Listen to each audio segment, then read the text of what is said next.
A live show complete with a red carpet. Pesta Perdana 2023 returns in style this month to honour the best in local Malay entertainment. Now, the awards show will happen this Saturday, and we have two of the nominees here with us tonight. Rae Saleha, a nominee for Most Promising Actress, as well as Muhammad Mahfuz, a nominee and also winner of Best Directing and Best Writing. Welcome to both of you, and it's good to see you here today. Thank you. Thank you. Rae, let's start off with you. This is your first Pesta Perdana 2023 nomination. That's right. For a performance category, but it's not the first nomination or win, in fact, for you, for your performance in Korban. Tell us something about that experience with Korban. I think for me, Korban is a very meaningful experience because during the filming of the show, it was also the passing of my maternal grandfather. So the show deals with a lot of death, loss, grieving processes as well. So that was something that I was personally going through. So as we were doing and filming the shots for Korban, it was a healing process for me, to be honest. Yeah, so I think it's, other than my performance, which is very authentic and real, it was something that's really memorable and meaningful to me. Close to your heart. Yeah. Mahfuz, over to you. Share with us the experience of directing Bidadari, as well as multiple roles you played, researching and writing Bidadari and Dystopia as well.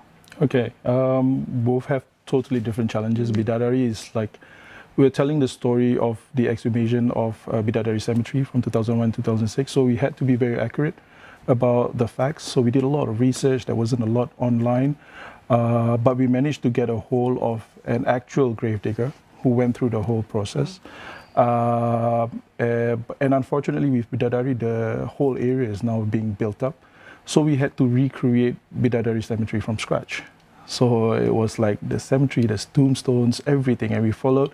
And we tried to be as close to the actual Bidadari as we could, with the limited resources that we have, and I think what we achieve is pretty interesting.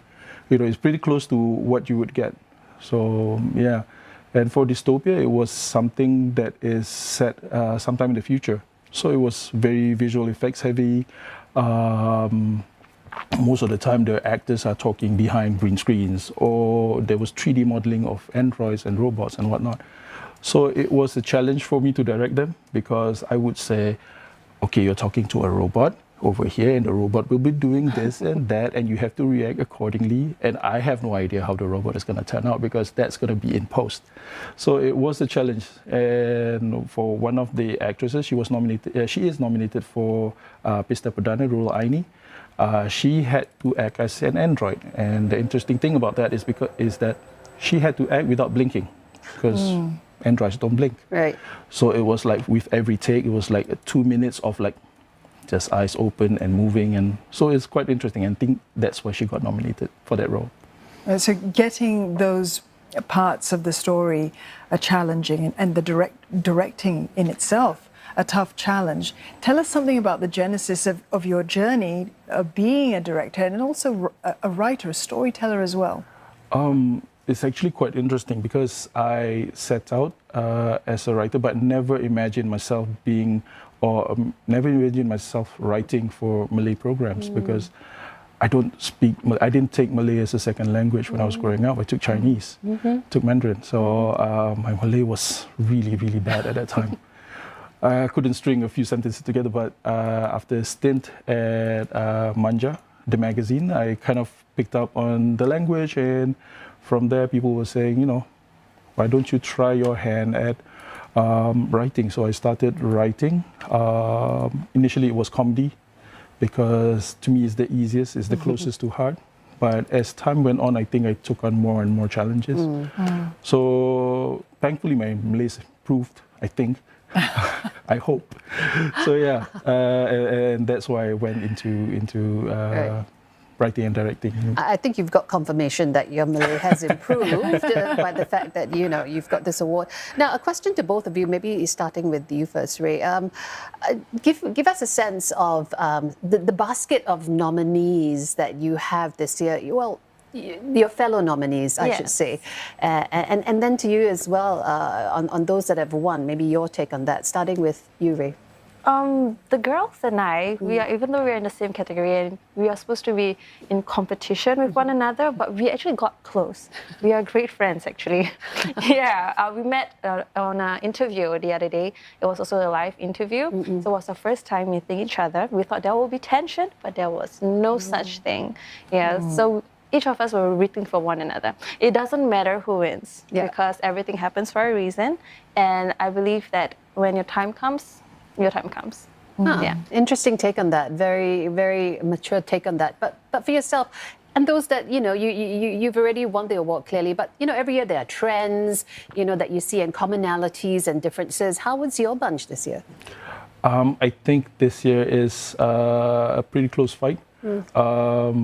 To correct you a little bit, I didn't win Best Writing and Best Directing. What I won was for Best Drama and Best Special Drama. So those are the two awards that I won.